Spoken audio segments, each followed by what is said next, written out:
Here we are on a beautiful sunny morning for the second race at the Nürburgring, the final round of the 2018 GT4 European Series, and the stage is well and truly set. The only title that's been settled so far was settled yesterday when Nicky Leutwiler won the AM Championship. Plenty to play for, beautiful blue skies, nearly 18 degrees, humidity 53%, but track bone dry, so it's really a perfect playing surface for the 45, get that 45 competitors will be starting this race. The grid stretches almost right the way to the control tower. Such is the number of cars. The tower of Nürburgring Castle stands proud, but Nürburgring Castle I should call it. But look, 143 points apiece for the two crews at the top. Will Tregothra and Stuart Middleton, their HHC Motorsport Ginetta, battling it out with Simon Knapp and Max Cobalt in their MDM BMW. Don't discount though the crew in third place, Milan Donci and Nikolai Moller-Madsen, just 10 points down. 25 points for a win, so plenty to play for. And just outside the reckoning, young Pierre-Alexandre Jean, who's been going so well in his CMR. First of all, CMR Ginetta, but more recently the Alpine, very much a star of the future. The racing was absolutely enthralling yesterday. 1 hour that every lap seemed like a highlights loop. So many things going on and some really fantastic overtaking. And I must at this moment just pick out Stuart Middleton for going around the outside to gain fourth place in the closing laps at turn 12. Not a corner where you normally get overtaking. He tried one lap, made it stick the next. But here's the wonderful view of this 16-turn circuit. 5.137 kilometres of fun and plenty of places where you can have a go at overtaking. Doesn't always work. Rises and falls, a bit like the Big Dipper built over the grandstands. But here's the starting order. We'll have Riccardo van der Ende starting first in the number 10 McLaren. Gabriele Piana, young Italian star, will be starting alongside in the 111. That's the RN Vision STS BMW. And then Reinhard Kofler in the best of the KTMs. He's a real star in that car. He'll start third. Great partner in Ferdinand Stuck. Mark Basseng, outside shot at the Pro-Am title. He'll be starting fourth, which is 6 places ahead of the championship leader, the Pro-Am championship leader, which is Marcus Lundstras, who had such a good run to class victory yesterday. But as you can see, the grid stretches way down to 44 cars. Lost one that was damaged yesterday, but an incredible spread of cars, spread of manufacturers. Just so much interest in GT4, and this has been the best season yet, the biggest grids, the best racing, the level of presentation continues to rise. And how's that for a beautiful car? The Street Art Racing 007 Aston Martin. You can't just have a number 7 on an Aston Martin, can you? And that's starting much better placed yesterday, and it's starting up the very sharp end of the grid. In fact, on row number 4, Julian Darras will kick that off. He shares with Pascal Bachmann, but Darras very much the fly driver in that car. But there's our pole starting McLaren, finished second yesterday. And really today, of course, you had the driver who started the race starting second today, so it's not Finlay Hutchinson who got that up to from 14th place to about 4th by the time he handed over to Riccardo van der Ende, and the Dutch veteran did the rest of the job. So the car on the outside, the front row, is Gabriele Piana, as I mentioned. He shares with Ravzan Umbarescu. That team going better and better, and it won yesterday's race. The sister car with Nico Menzel and Beitske-Visser. The BMW M4s really have found a happy hunting ground, been very impressive since their debut in the championship midway through last year. Quite a few teams moving over to adopt them, but good to see some staying true to the cars they've run for years. Moving across to True Racing on the inside of the second row. The number 22 car, Reinhard Kofler, will be kicking off today. There's the tall bearded figure of Ferdinand Stuck, third generation Stuck racer. Cars at the front of the grid in the shade of the grandstand. The pit garage is in the sunshine beyond. Now here's the car that's challenging for Pro-Am honours. Did a great race yesterday. In fact, really not a good race at all. Finished down in the 30-somethings after a few incidents. But this morning, Mark Basseng, the fly driver in that car, will be kicking off from 4th on the grid in that Porsche Cayman from Schweder Motorsport. Moving across to the next row of the grid, and you can see the bright car. Gilles Magnus, young driver, just moved across. He had a go in Blancpain, the first race of the season. Dragoon didn't last moment, but he seems to be settling into GT4. Just landed this weekend. Was racing Formula Renault last year, but really is showing very strong form for the Cellizla racing team. That's back on row number 4. He's alongside the Aston Martin we saw just a little bit earlier. now outside of row 5. Jules Simkowiak will start that, but his teammate in the 77 Racing 1 Audi is the one who could win the Pro-Am honours this morning, Marcus Lungstras, but this pairing has been very, very strong in the last 2 races since Simkowiak came over to join him. Simkowiak very well known from Blancpain GT Racing, but busy packed grid. And we're going to go down to Kota, and she's with the Ginetta from HHC Motorsport with Will Tregurtha. Will, championship contender, now you're starting P17th. All the way down here, your main contender, Max and Simon, they're starting P9th. So how are you going to get from here past them? Well, Ginetta's, we're rapid through the corners. So hopefully by the end of the race, when everyone else's tyres have gone off, we should be all good. All the AM drivers have been in at the end of the race, so that's when we're hoping to sort of make up most of our time. Hopefully we don't lose too much at the start, because we've got a bunch of fast cars around us that might jump us into turn 1, but I mean, Stuart's done a great job yesterday, so we're going to see where we end up. As you said yesterday, you finished 4th, so you'll be looking for a bit of a better result today. What do you think can be improved from yesterday to today? Yeah, well, it's not easy. The Ginetta is way down on top speed compared to everyone else, but we're so much faster through the corners. So yeah, I mean, it's not going to be easy, but it's where we finish that matters, not where we're starting. Now you're missing a bit of straight line speed compared to the BMW. Is that going to be a problem? Yeah, it makes it a lot harder to overtake everyone, because they can just blast past us down the straights, whereas we can't exactly do that through the corners. But we're hoping to manage the tyres and try and race a lot smarter than everyone else around us. Good luck. Thanks. Wise words indeed from Stuart Middleton, and you could see that yesterday. The car was coming better and better towards the end of the race, and Stuart Middleton, who'll be starting this morning, really was patient, but he was attacking and he eventually got up to 4th place. But most importantly, it's not necessarily winning, it's about making sure that they match, or not more than match, just finish 1 place ahead of the MD at number 1 MDN Motorsport BMW, because that is the car with which they are equal on points. That's not exactly at the front end of the grid. There it is, it's down on row number 5, the inside of row 5. We've got to keep an eye on that, but the race is now along, and time after time yesterday, you can see the Ginetta just losing out in the straight line battle, so they really had to box very clever and grab any slipstream they could out of the final corner, turn 16, to use it down the straight, so they didn't lose too much ground. Here's the car that Jacob Scherber was starting, Lechner Racing Mercedes from the outside of row 6. He is alongside the Pro Sport Performance Porsche Cable, one of 2 cars from the team that rose to 6th and 7th yesterday and then got disqualified. But BMW number 1, we've just had a little look at that. That is equal on points to the HHC Motorsport crew. Dakota's got Simon. Simon, you're now starting P9. Your main competitor's over there in P17. I've just spoken to him. What's the plan for this race? And the car is good, and we shall see, fingers crossed. Do you know what side of the corner you're going to take for T1? Inside, outside? Have you spoken to Max about it? Yesterday was outside the better one. We shall see. I don't know. Not giving me too much. Good luck for your race. Okay, thank you. Well, thanks very much, Dakota. They are starting from the inside. That's the pit wall side, so naturally they'd be down the inside line into turn 1, but there's so many lines you can take, and you have to react to the cars around you, so he's fully aware that that will be Max Cobalt's job, and hopefully no damage down into turn 1.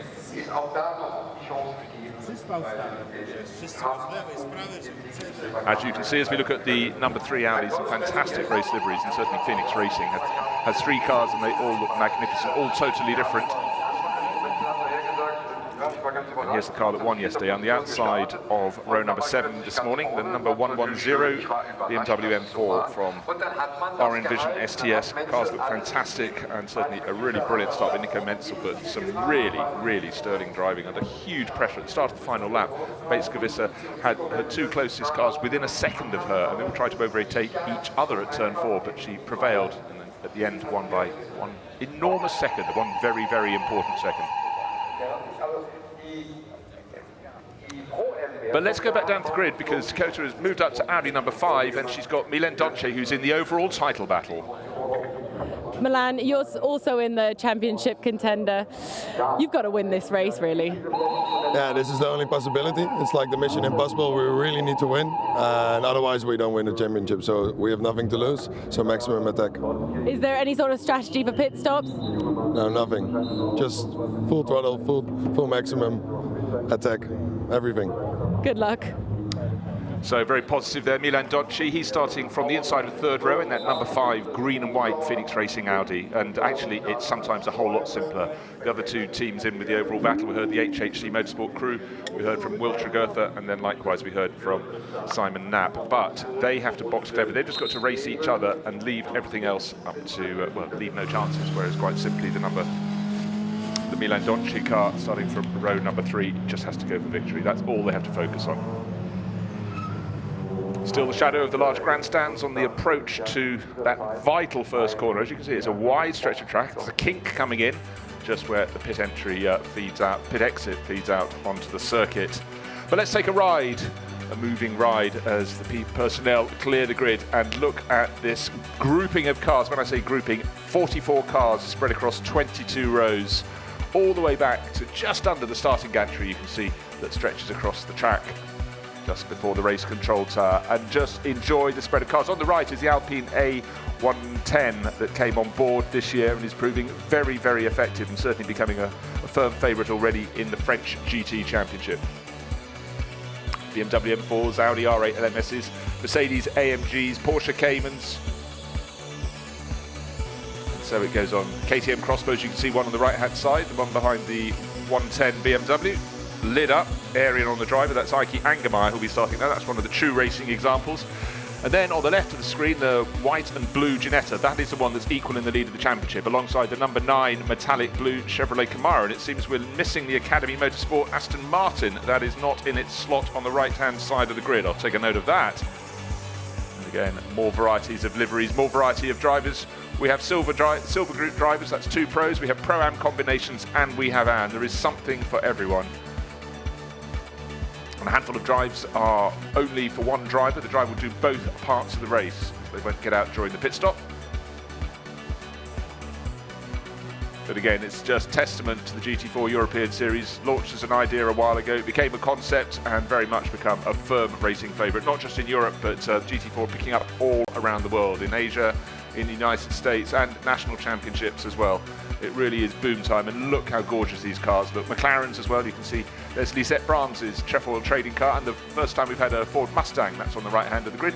And there we are, right at the tail. So car number 75 in the penultimate position, that would be Maurizio Fondi, and alongside him, Gottfried Pilz. Expect the 24 Felbermayr Reiter car to advance, because that was one that was given a punishment yesterday and put to the back of the grid accordingly. In fact, there were many notes from the stewards. And number 60, just heard news, that will be starting from the pit lane. That was the one missing from the grid. There it is, the white, yellow and black Academy Motorsport Aston Martin. Shame that's not starting from the grid, because Matt Nicol-Jones can really make that car fly. He's doing the first half of the race and then handing over to Fiona James, but necessarily he'll be coming up behind all the others. I don't know if there was a problem they had to fix. They couldn't get before the pit lane closed, but come what may, it will go out racing, which is great news. Aston Martins have been with the GT4 Series right from the outset with their advantages.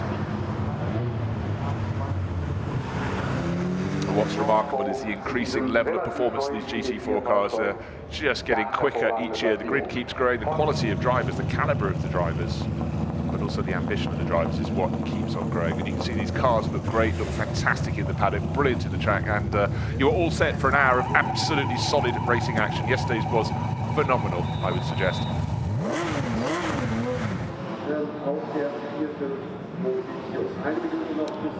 So there's Will Tregurtha. He'll do the second part of the race. Stuart Middleton will be doing the first half. All the drivers swap over from yesterday, and it's all about keeping that rival car, the number 1 MDM Motorsport BMW, that's starting 4 rows ahead of them inside. See how many places can be gained at the start of the stint. But as Will explain, that's a car that's light on its tyres, and as the others wear theirs out, they should come on stronger and stronger. And the Ginetta's performance through the corners is their only advantage, but they used it to great effect yesterday. So let's see if we have more of the same, or will the number 1 MDM Motorsport crew of Simon Knapp and Max Cobalt in their BMW come out on top, or the car that's starting ahead of both of them 2 rows further forward from the BMW is the Audi, being kicked off by Nikolai Moller-Madsen, and then the Phoenix Racing car will be handed over to Milan Donci.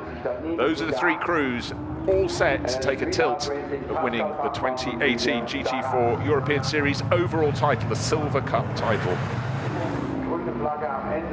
So off the 44 cars set, well 43 cars will set. The Academy Aston Martin, you can see sitting at pit exit, will not do the formation lap.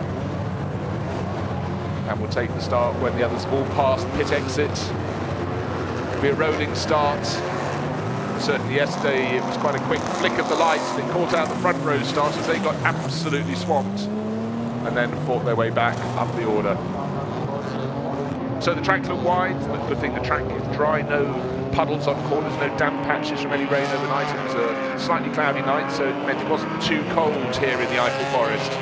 We're up at altitude of about 600 metres, and that certainly can bring its own weather formation. And racing goes on here deep into October, but seldom beyond. And those last races of the season for various championships here at the Nürburgring can often be weather affected. In fact, on Thursday here at the circuit, if they wanted to put cars on the track, they couldn't. Fog was hanging around all day. We've been lucky this weekend. Friday was dry, Saturday was even better, and today looks to be the pick of the pack. But at the moment for the drivers, it's all about focusing on this, their 12th and final race of the 2018 GT4 European Series, and we've got 3 crews gunning for glory in the overall title. In the Pro-Am battle, it's Jules Simkowiak's teammate who has the flying chance, Marcus Lundstrass. But let's take a look at the grid. Ricardo van der Ende will be starting the Equipe Vasseur McLaren from pole position. Alongside him, he has the challenge of the RN Vision, Gabriele Piana, pedalled BMW.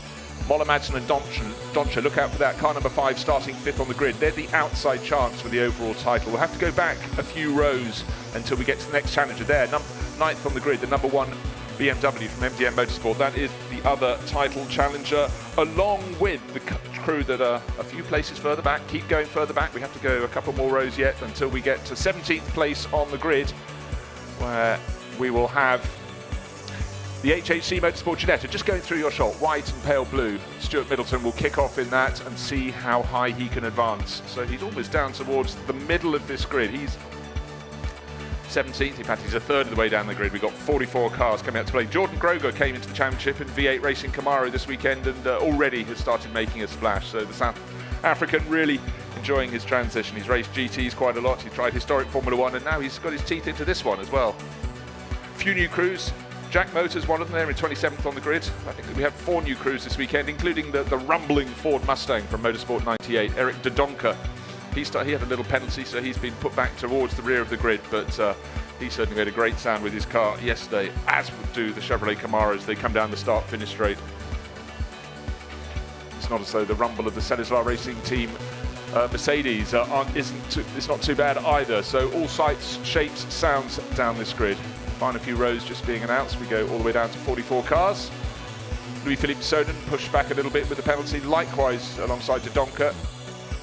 One of the 2 Autolando Sport horses on the back row with Gottfried Pilz and Horst Feldmann Jr. They too have been put to the back. So 3 of the quick sort of midfield cars starting at the back, they would advance. But the big question is who is going to get the start right? Will it be Ricardo van der Ende on the left side as the field approaches us, or the right-hand side from the driver's point of view? Beautiful weather. The Eiffel Forest stretched beyond. These cars need to come around in 2x2 formation. 43 of them on the track. The Academy Motorsport Aston Martin waiting to make it start from the pit lane.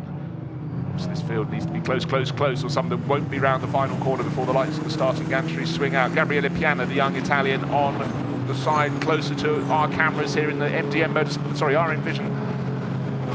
BMW, the McLaren over on the pit wall side. Ricardo van der Ende, he's had many a rolling start in his career. Looking at the red lights on the gantry, still red, can't see them, just waiting for the start to trigger, and off they go. It looks though it's a really good start from the McLaren. So yes, the Dutchman takes the lead. Gabriele Piana moves across to tuck in behind him. Looks so Reinhard Koffler's on the inside, but well, door rather left open to the driver making the gains is Nikolai Moller Madsen from 5th. He's coming out of the corner in 3rd place. That green and white Audi, very, very tidy move there. I don't know why the door was left open so much by Piana. That cost him. We're all clearly through the first couple of corners. Pierre-Alexandre Jean being given a push already. BMW with the black wings has spun him round, so the young Frenchman, well, nowhere to go and nowhere for those behind. I'm afraid we may be having a safety car, and I don't think there was anything that we couldn't see. Was that the number 1 that hit? We think it could have been one of the championship challengers. Oh, well, that's a disaster. The contact down into turn 3 there. Disaster for Pierre-Alexandre Jean, who was spun round. He's just outside the championship record. You can see the Ginetta going through. That was equal on points with the number 1 BMW crew, but we think the number 1 BMW was the one that hit the Alpine and spun it round. If that was the case, it could be out of the race, out of the championship, with half a lap completed. You can see behind the number 47, Lechner Motorsport, Mercedes is sitting stricken there. Now, is there any damage to that number 1 BMW? Certainly it found a face full of the Alpine. Out front, though, let's just focus on that for the second. It's still the pole starter, Ricardo van der Ende, in the number 10 McLaren. All the field, cutting corners, just looking back to see the number 1 BMW trying to spot any damage. Is this it? Limping up slowly towards us in the middle of the shot, I fear. No, that's 37. It's one of the other cars. Right, they've slowed right down. They've picked up the signals from the marshal. Safety car coming out. So Ricardo van der Ende controls it.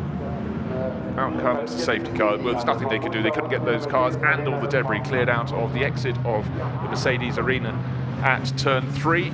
So it was inevitable they'd go. And there is the number 1 BMW. It's pulled off at the side of the track, out of the championship reckoning. So we've got 2 teams rather than 3 now going for glory. You really have to feel for the MDM Motorsport crew.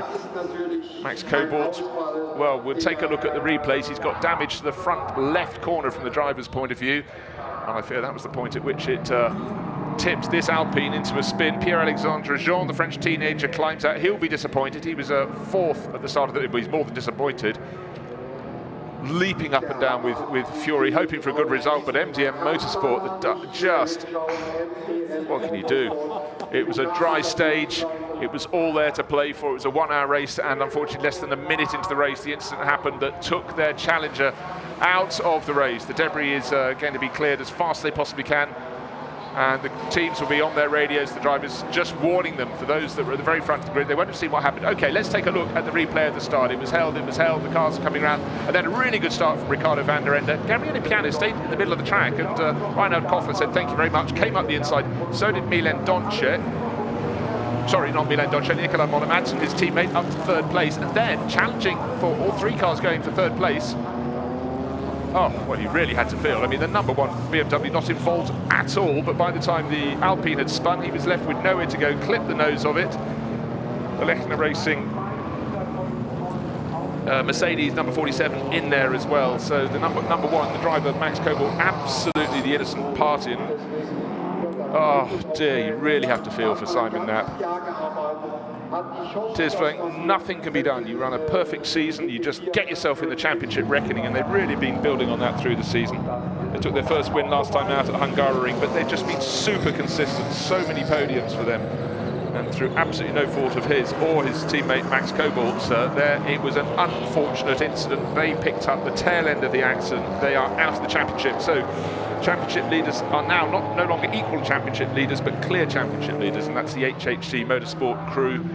And Stuart Middleton has risen with all that melee from 17th up to 11th place. There is the white and pale blue Ginetta, number 55. Suddenly it's come their way, and they're trying to clarify that down at HHC Motorsport, speaking to the drivers as well, speaking to the crew, doing the points permutations. But what they now need to know is that Nicolai Moller-Madsen had got up to 3rd, he's back down to 4th. He is the outside chance for the championship, 7 places ahead. That is the cut they have to aim for. Keep it in check. Should be at the front of this pack, not far ahead of the bright green and yellow Mercedes.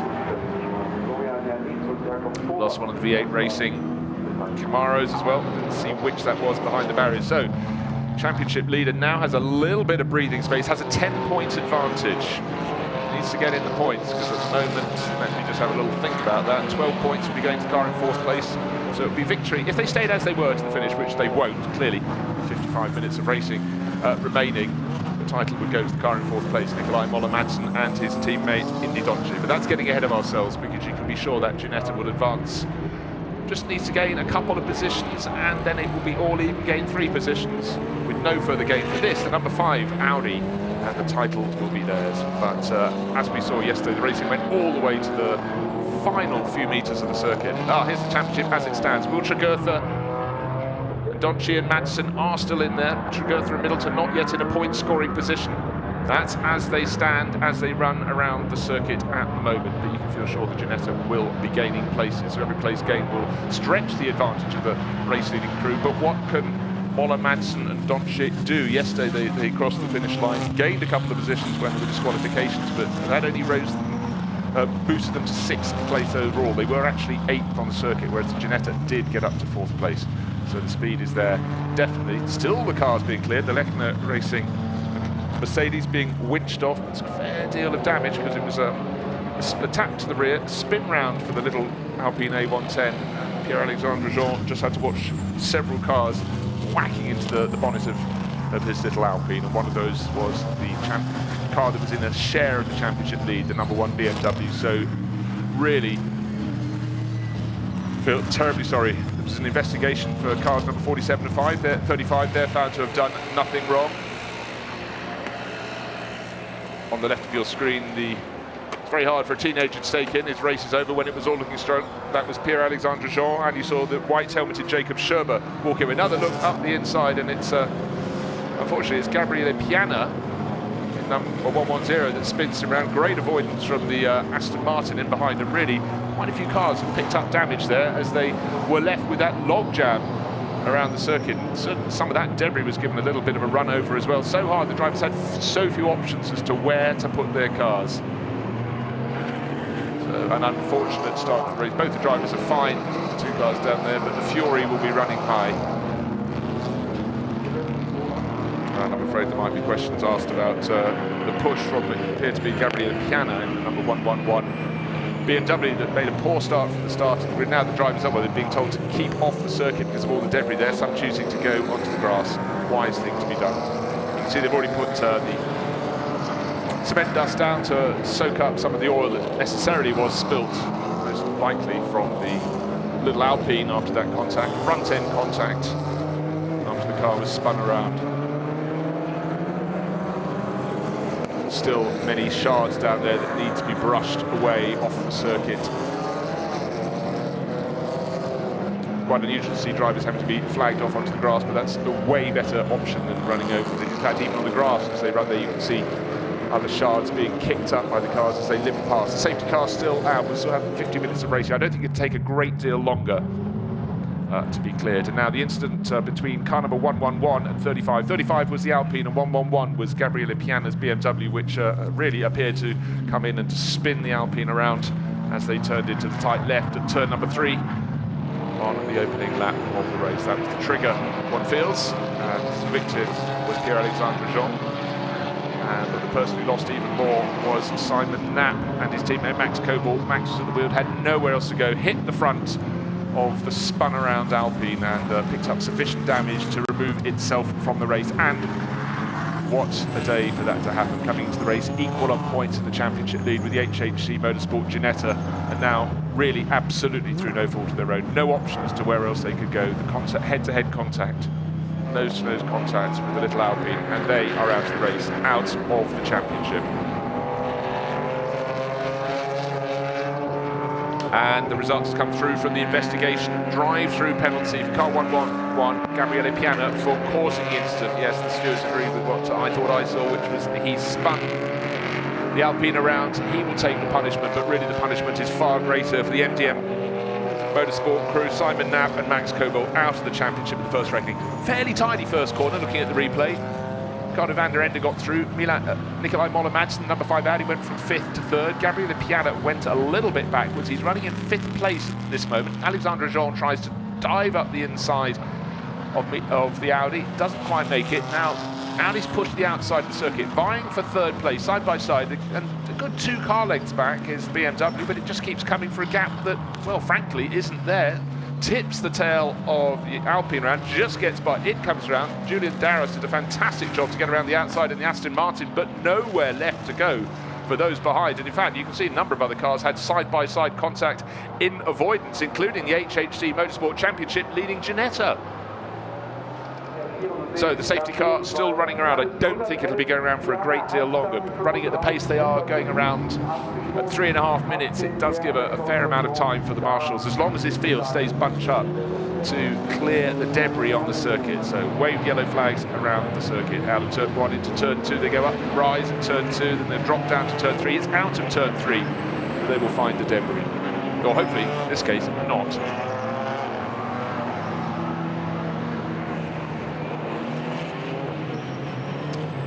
Car number 97, fairly new to the championship, joined quite late in the season, the Leicester Racing BMW. Now it looks yes, you can drive on the circuit. They've got a lot of dust down, but let's hope they've removed all the shards we saw last time around. Field having to literally come to a halt. So that's one of the Phoenix Racing cars. That's York Vebaan, who's starting the bright yellow number 6, running in the Pro-Am class with Jean-Louis Jasper. So this will make the lap time behind the safety car all the longer. We really need to get the field bunched up again before they can be released, because at the moment it's stretching out behind the safety car, which really isn't very fair for those at the tail of the field. They would lose a lot of ground if the safety car releases those in the front and they have to play catch up. Now it looks as though the procedure is starting to speed up a little bit. They've seen the track is clear and they can get on with their business.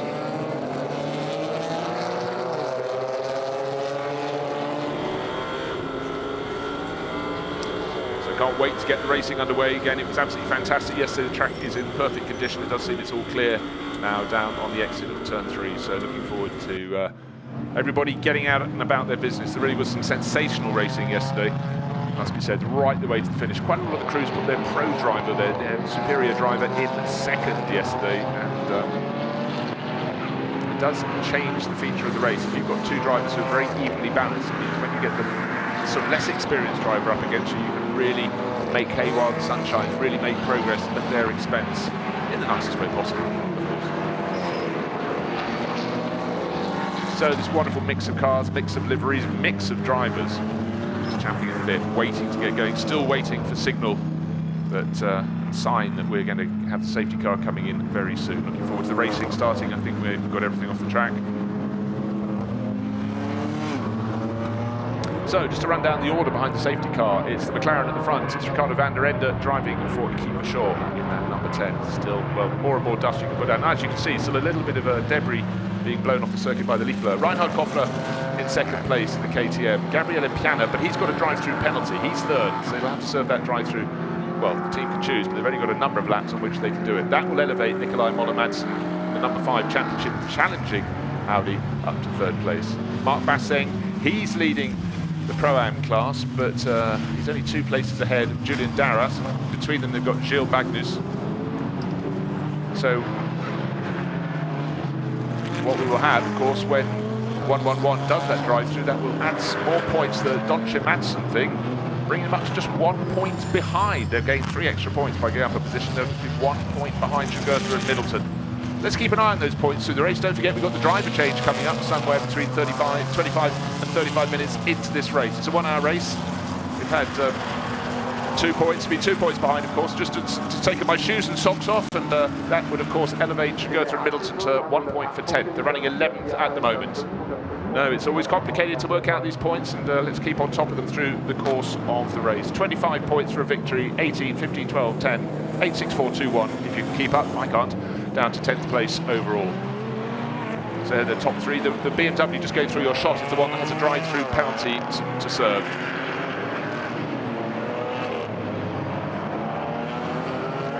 What is going to unfurl? We should have 3/4 of an hour of racing. Look, no marshals around the area. They've got enough cement dust down.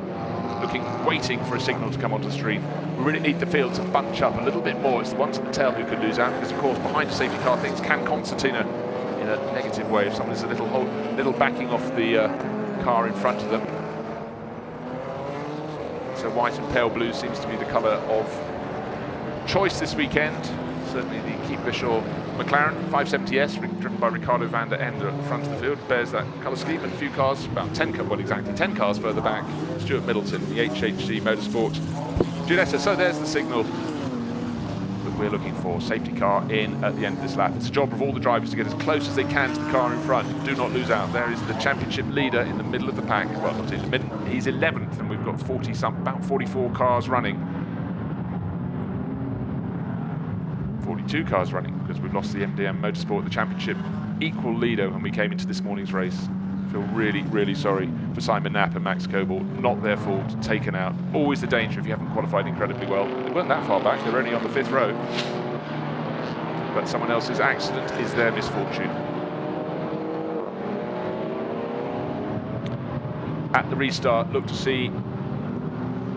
Well, I don't suppose we're going to have a dive into the pits. We probably have to do another lap for Gabriele Piana. comes in to serve his drive-through penalty.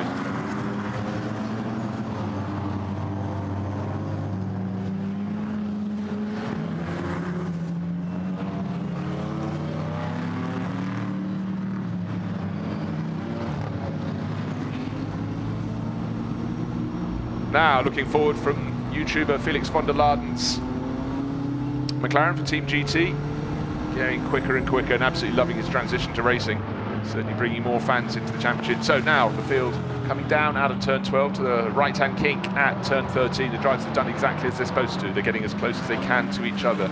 Jules Magnus in 6th place needs to just close the gap a little bit. The safety car will peel off. There's the championship. Clear leader now, but in 11th place, not yet in the points. The 55 HHC Motorsport. Ginetta down in 11th place overall. Will Tregurtha looking on. What's his teammate going to do? This is a good opportunity to try and gain a place or two, but as we can see, that comes with risk as well. Every overtaking manoeuvre has its own merits, time, place. Not looking as though he's going to drop the hammer just yet, but it's gameplay from Ricardo van der Ende. I'm just walking on tyres. No, I'm not. I'm flooring the throttle. So Gabriele Piana has dived in straight away to serve the drive-through penalty. I wasn't sure he was able to do that, but he has done so.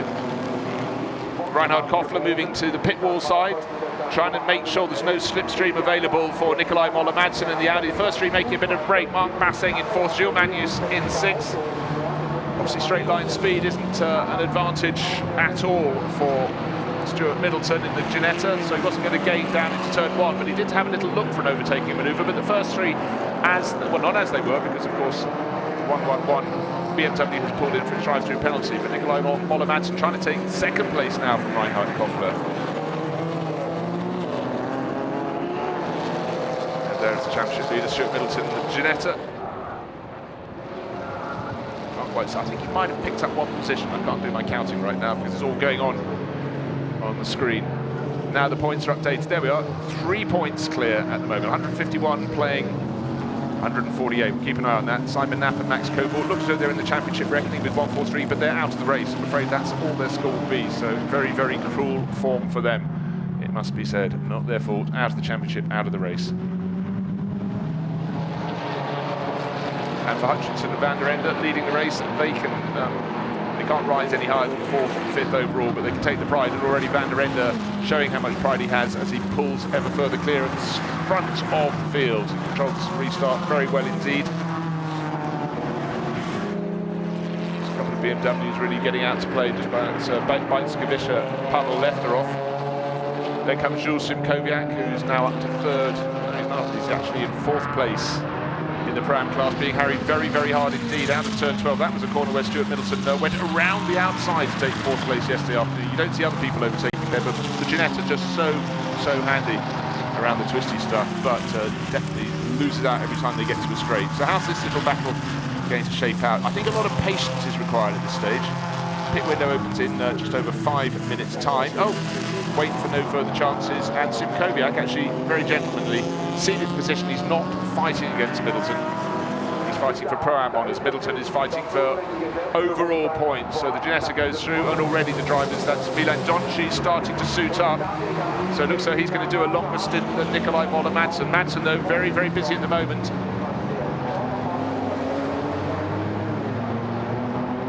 Again, you can see the Ginetta's lack of straight line speed, having passed the red and black Racing One Audi. It almost managed to get it again by the end of the start-finish straight, but you get to twisty stuff, and this is where the Ginetta really, really makes its mark.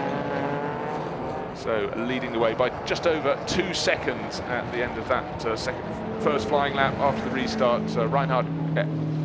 Ricardo van der Ende 2 seconds clear, then just 0.4 of a second back to Nikolai Moller-Madsen in 3rd place. As you can see, the field really, really close in behind. 2, sometimes even almost 3 abreast as they go out of turn 4 down to turn 5 as the track starts dropping down to the hairpin, the lowest point of the circuit. Now here's the passing manoeuvre. It wasn't so much leaving the door open, it was just simply that Middleton was coming through and his car could turn in much, much more sharply than the Audi. That is Will Tregurtha, helmeting up. He's naturally just marginally quicker than Stuart Middleton. Middleton, though, drove a sensational race yesterday afternoon. But Tregurtha is clearly they're going to bring that car in as soon as they possibly can by those things to give Tregurtha the run to the finish. Pit window opens in 4 minutes' time. So race order is still Ricardo van der Ende leading by 2 seconds. Reinhard Koffler's KTM second. Nikolai Moller-Madsen in his Audi is third. Leading the way in the Pro-Am class, Mark Basseng in his Porsche Cayman in fourth. Fifth place, Gilles Magnus really making a splash on his GT4 debut. Julian Darras going very well indeed in his Aston Martin in sixth place. There is the Aston Martin. In behind is Beitz Gavissa, yesterday's race winner, sharing with Nico Menzel, and she's got right under her tail Pavel Lefterov. Stuart Middleton is now up to 9th, looking if any further place gains. No, he's got to advance onto Lefterov's tail. Lefterov is the second of the BMWs behind that Aston Martin. Aston Martin with Darras on board, not giving it any gap in the door. And we've got, it looked like Mark Basseng coming into the pits, certainly one of the Porsche Caymans.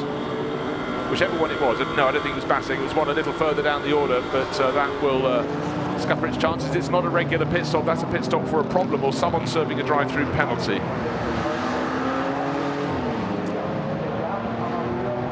And I'm afraid we have more contacts, more cars going around, but, well, when you've hit once, hit twice, so that's out of the hairpin at the bottom of the hill, and the Porsche delayed. Oh, now it's all really kicking off. Number 3, Audi, tipped into a spin. That was Cedric Freiberghaus going around. The 76 Porsche has gone off after a further hit by the things. Alessandro Giovanelli, and he's got the 2 blues on the Felbermeyer Proton, Felbermeyer Reiter. Gottfried Pilz-driven KTM that started at the back of the grid. That was making its way up the order. Good to see the 76 Porsche back running all over again, but it seems there was a fair bit of what we like to call shenanigans out there. And unfortunately, a big loser there was the number 3 Audi. So Gozia Rodest, Polish racer, will not get her run today because her teammate Cedric Freiberghaus has pulled that off the side of the circuit. The car is injured. Second and third, Koffler in the KTM. Third is Nikolai Moller-Madsen, challenging for championship honours, doing everything he can to squeak every point he can out of this race, knowing that several places further back, in fact six places further back, is Stuart Middleton in the Ginetta. Now let's take a look at what's going on here.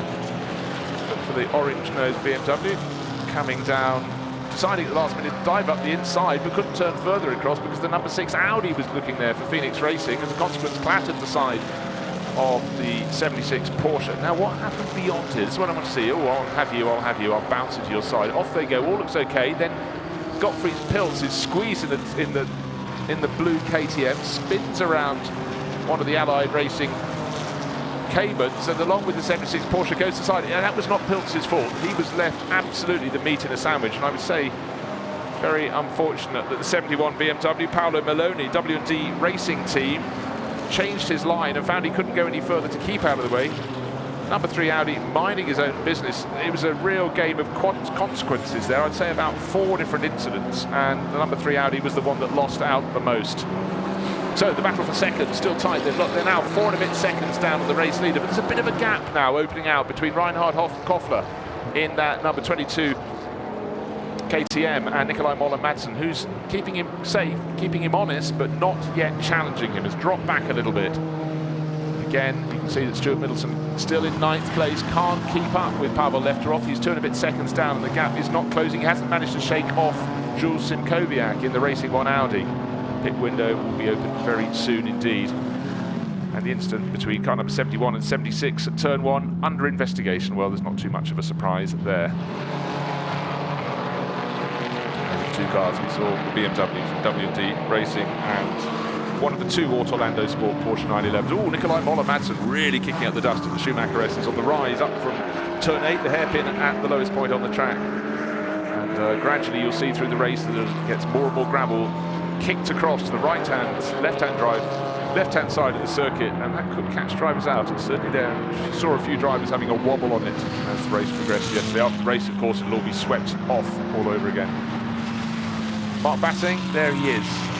The number 13 Schrader Motorsport Porsche Cayman driving very, very well indeed, but no disrespect to his teammate, but once Philippe Bethke gets on board, the pace will drop away. But now we really have a serious challenge for second place. Pit window open, we'll see who dives in early. It might be the Ginetta that comes in. It's running 9th. We'll look to see if that flashes into the pit lane, but certainly the first 4, 5, 6, 7 cars have not gone to the pits. I think one of the BMWs might have done. No, in fact, what we've had is we lost the Gilles Magnus cars. That dived into the pits.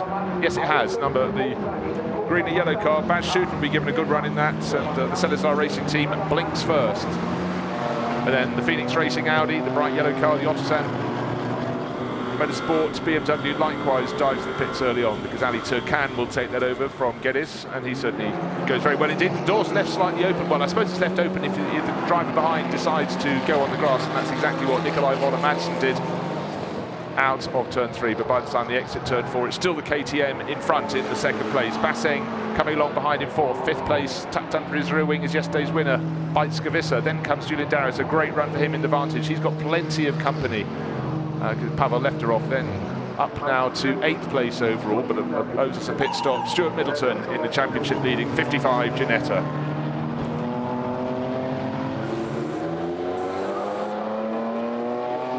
Nice calm pit stop down at Phoenix Racing. That will be Jörg Wiebahn handing over to John Louis Jasper.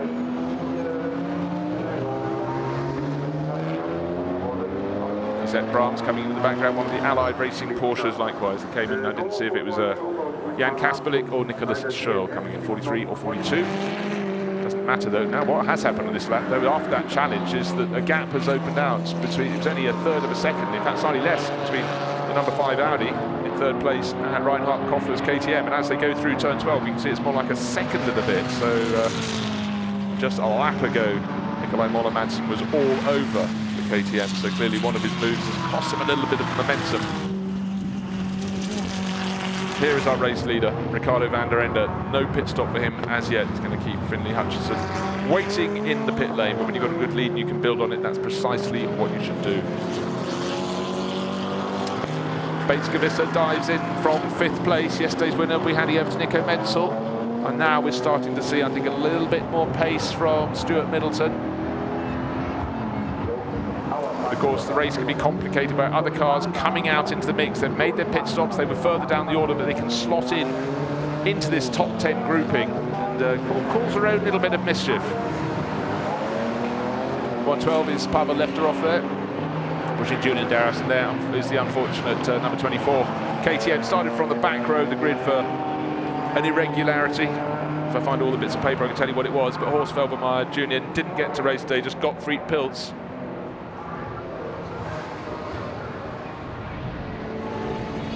A pit lane infringement, adding air to the tyres in the working lane was the punishment, but half of the grid had been made up by Gottfried Pilz, but unfortunately he got pincered and spat out of the race.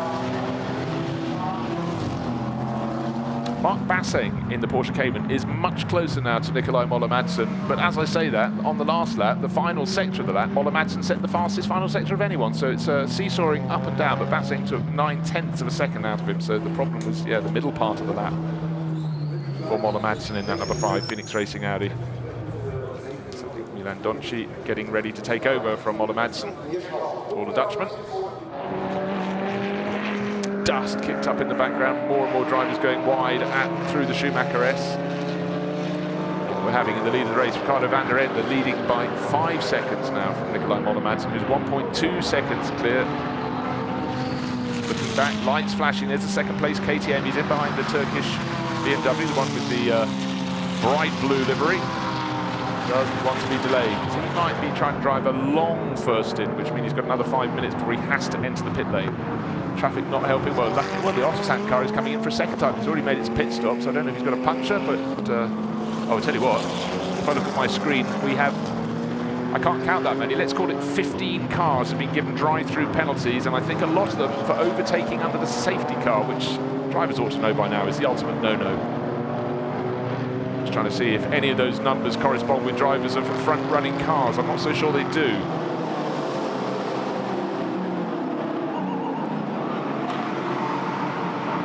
There's the other Ginetta, sorry, Alpine. They used to run Ginetta's CMR. That's the Eric Mouet driven car, sharing with David Loget. Team crossed over in time for the round at Spa-Francorchamps. They raced them as well at the Nürburgring. Pretty little cars. So Ricardo van der Ende, 4.8 seconds clear now. A little bit of traffic delayed him somewhat. Reinhard Koffler, here comes Koffler. He's behind the bright yellow Phoenix Racing Audi.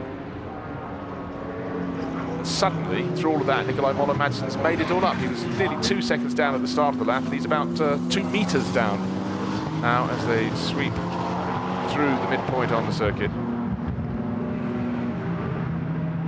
pit lane, still very busy, still waiting to see if Stuart Middleton comes in. He's risen up to 7th place, which will give him 6 points. Moller Madsen will get 15 if they finish as they are. That will put Moller Madsen 1 point down on the championship and give the Ginetta crew the overall gong, the gold medal, if you will, for 2018.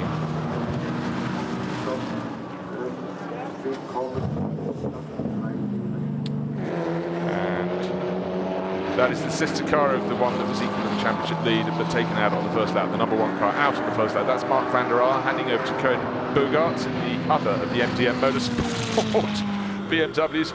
Well, keep out of the way, get out of the way. There was nowhere else that the driver, which was Jean-Louis Jasper, could go in his Audi out of turn 12. But here comes the challenge around the outside, and therefore be on the inside for the chicane. Up to 2nd place. That was an essential move, and it came in a really, really difficult location for Nikolai Moller Madsen. Reinhard Koffler wasn't really expected, and then really realised he was compromised by the positioning of the yellow Audi. Slightly came off the power, perhaps just to adjust himself, and Nikolai Moller Madsen just grabbed the moment. But the leader is in the pits. Ricardo van der Ende has come in, and he'll take that McLaren down to the far end of the pit lane, hand over to his teammate who did such a good job in the first part of the race yesterday, Finlay Hutchinson, the racer from Scotland. So this should all be fairly steady. They've got that 5-second or so advantage. Car 98, message on screen, overtaking under the safety car. Well, he can only blame himself. He's the only driver in that car, Eric de Donker. Julian Darras in the Aston Martin into the pit lane as well, and the Ginetta likewise. You can see he's closer to pit exit. He'll pull over and hand over to Will Tregurtha. But actually closing right up on him was a Racing 1 Audi that is tilting, is leading the Pro-Am class honours. A quick look all underneath the car. Do they feel he's run over? Well, there was a clatter. Don't forget, on the opening lap, another car drove into him as they tried to avoid the melee down out between turns 3 and turn 4. But one driver out, which is Stuart Middleton. He's helping to strap Will Tregurtha in. Is this going to be a run in this next under half an hour now to the 2018 GT4 European Series title, or will it go the way of Indy Dontje and Moller Madsen, his teammate?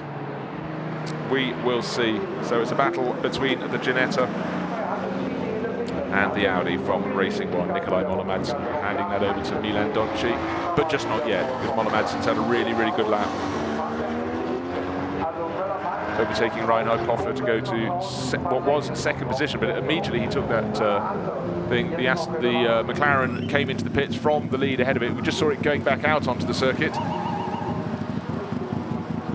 Car number 222, Nicky Lloyd-Miller just being pinged for speeding in the pit lane. These are silly, silly things to do, but you can understand the heat of the battle. It can happen if you're not paying attention.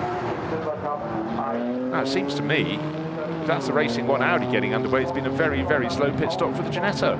The Audi came in behind. It was behind on the circuit, and it's gone out about 3 seconds in front of it. Oh, that could be a real title swing if it did prove to be a slow pit stop. Some of the cars coming in, including, I think that's Mark Bassing, almost clipping the pit wall. Pit window only open for another handful of seconds. All the front runners have made their pit stops as far as I can ascertain. Pavel Lefteroff, I think, was the last one to come in. There's Stuart Middleton. He worked hard there. Gained a couple of positions. Will Tregurtha, who's just taken over, pointed out that the Ginetta goes better and better as the race goes on relative to its rivals. So Milan Dontje running out to take over from Nikolai Moller Madsen, who looked safe in 3rd position, wanted 2nd, didn't have the speed to do it, or so it seemed, and then a lap or so before coming in, perhaps because the Phoenix Racing Audi couldn't get out of the way. He got the jump on Reinhard Koffler, who was running 2nd in the little KTM, and moved up into 2nd place. If this is a tidy pit stop, well, the real thing is how quick is it relative to the pace, not so much of this car. Finlay Hutchinson, who will be the race leader when they've all had their pit stops, surely, but it's where it is relative to the HHC Motorsport Ginetta. Door closed. Up to you now, Milan. Where will that pull out? Waiting for it to be pushed back into the fast lane of the pits as out of the chicane. Doesn't want to be blocked by the silver Mercedes. Is the door left open? No, it isn't. That is really unfortunate. I'm afraid the 32 driver of 32, Louis-Philippe Sonnen, wasn't really looking. That's compromised the race leading McLaren. Will it still be the race leader by the time the Audi gets its wheels pointing the right way and out of the pits? Oh, yes, it will, no problem at all there. Back into the race lead, having gone past Louis-Philippe Sonnen, out into, will it be 2nd place? Well, it is second place because Reinhard Koffler came in on the same lap, and the 22 car now in the hands, the KTM being passed across to Ferdinand Stuck. There they are. And actually advantage stretched for the Audi crew from Phoenix Racing. Phoenix Racing don't have far to come to this race, don't have far to go home to celebrate. Their team headquarters just outside the circuit at Moispath, a kilometre away. Moller Madsen being given encouragement, and fittingly after half an hour of hard racing in what's an increasingly warm day, a bottle of water. So there's the car he was driving, the number 5 Audi. Tucked in behind is the car that won yesterday. Bike-Skavissa's handed that to Nico Menzel. Bassain's car in the hands of Philip Bethke. That will probably go backwards. He's got pressure from behind. Gilles Magnus has handed over to Bas Schuten. The Dutch racer is now really putting pressure on Julian Darris's car. Now the Aston Martin driven by Pascal Bachmann seems to have gone back a little bit. Then comes the Racing One car with Markus Lundstrasse at the wheel, and it's gained about 4 seconds and at least 1 position on the HHC Motorsport Ginetta. Here it is. It's looking for glory, and for the next 23 minutes or so, that is what the driver is going for, Will Tregurtha. But just take a little look at the car. The windscreen is all steamed up. They looked under the car. Oh my golly, that is not a car you want to go out and play in. You don't want to open the windows because you'll lose all sorts of performance, but it's almost like there's exhaust damage that's feeding into the cockpit. Oh. So suddenly this championship looks though it's already swung away from the number 1 MTN Motorsport crew, and now Will Tregurtha could probably see next to nothing. So it was a pipe crimp, there was body damage on trying to avoid the first lap accident, and it's possibly flaming at the back as well. Let's take a look. I thought it was just a little bit on the overrun. Yeah, you can see flashes of flame under that car. They've got to get the message to the driver. It's got to be pulled to the side of the circuit or pulled back into the pit lane so they can sort it out. So with 20 odd minutes to run, Stuart Middleton can't bear. Look at it. Look, you can see the flame under the left-hand bank of exhaust. And that's not just the exhaust flaming now. That is the bodywork and the flames coming, the smoke coming into the car. This is cruel, cruel form of Phoenix Racing. They'll be looking at the screens and they'll just be crossing their fingers, diving into the pit. It's absolutely the right thing to do for Will Tregurtha, but I'm afraid, is this a championship hope going up in flames? I fear it is. You can see the side of the car is already starting to bubble with the heat coming out from those flames, smoking away.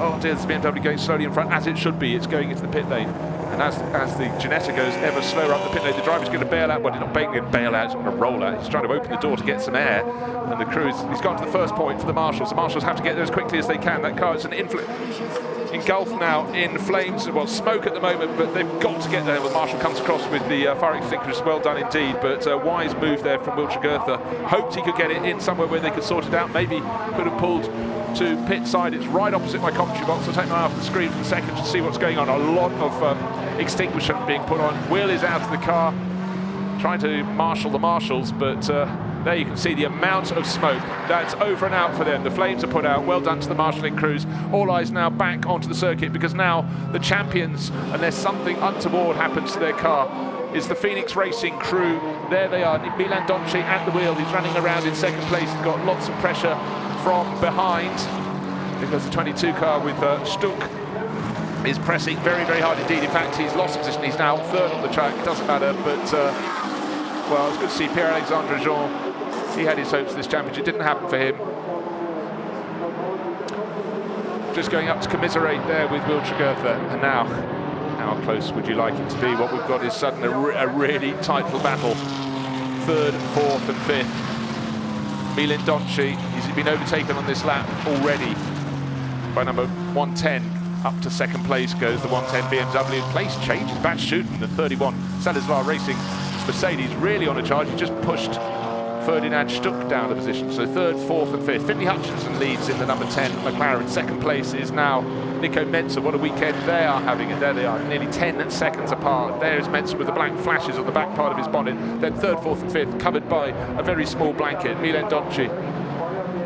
Bas Schuten, who's looking really very, very positive and fighty at the moment in that 31 Mercedes. And Ferdinand Stuck, who drove so well yesterday to finish third with Reinhard Koffler, is back to fifth place. There's a tiny bit of a gap. In fact, it's actually just trying to see who's going to be next through. It should be Philip Bethke, but his lap pace isn't a match for those ahead, so they're dropping back. So the first five clear of the rest. But clear of everyone is Finley Hutchinson.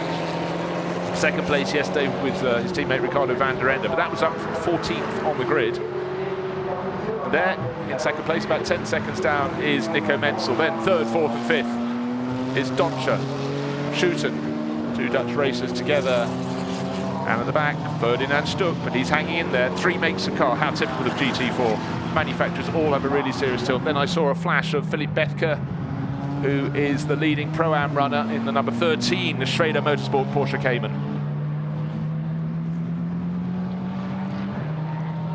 Yeah, just a replay, and we commented when the car came in, the mechanics got down and looked at that side of the car. There had been a little bit of contact, we think, and clearly Stuart Middleton had reported something. Yeah, you can see a wheel mark across the side. He was sent out on his way. All seemed to be okay, but early on his outlet, it looked as though there was steam coming up inside the cockpit, or smoke inside the cockpit, and then you could see flames under the car. There's a bit of puff of smoke there out the side. It might just be well, we'll see. But anyhow, we know what it came to. Within a lap, the car was back into the pit lane, and it's still smoking away at pit entry, right under race control. So yes, there was concern, and unfortunately it manifested itself in a way that nobody wants to see. That no one was injured, but you don't want a championship challenge to go up in smoke. So there it is, the Silver Cup, the overall title will be going to Milan Donche and Nikolai Moller-Madsen. They're third at the moment. You see plenty of company. Bas Schouten tucked in behind, and Ferdinand Stuck as well. So barring disasters, they are the champions. Will Tregurtha and Stuart Middleton started today equal on points, and with Simon Knapp and Max Cobalt, they will end equal on points, but sadly for them, not fighting for victory, they will remain second and third overall. But suddenly, fewer points going the way of Doncher and Moller-Madsen. They're not in third anymore, they're fourth, so they've got 3 points fewer to their tally. So suddenly the others are not yet out of the reckoning in this bizarre way. So Ferdinand Stuck goes past as well. Suddenly they won't be scoring 15 points or 12, they'll be scoring 10. So this battle is still seesawing. It's far from finished, but the good news for Milan Donchi and Nikolai Moller-Madsen, who can't bear to watch, is the fact that nobody is close behind in 6th place. There's a 6-second gap back to Philipp Bethke. No one else is likely to challenge them for points from the Silver Cup class, because the Silver Cup class, the next challenger there is that really char-grilled championship challenge, the 55 Ginetta, over and out. And luckily the fire is as well, it's just a bit of vestigial smoke. So we'll keep an eye on the points at the very end of this race. But a point I just started a while ago, the next Silver Cup challenger is Ravzan Mumbarescu, but he's down in 10th overall, and he's about another 25 seconds behind. So that is good news to the Phoenix Racing crew.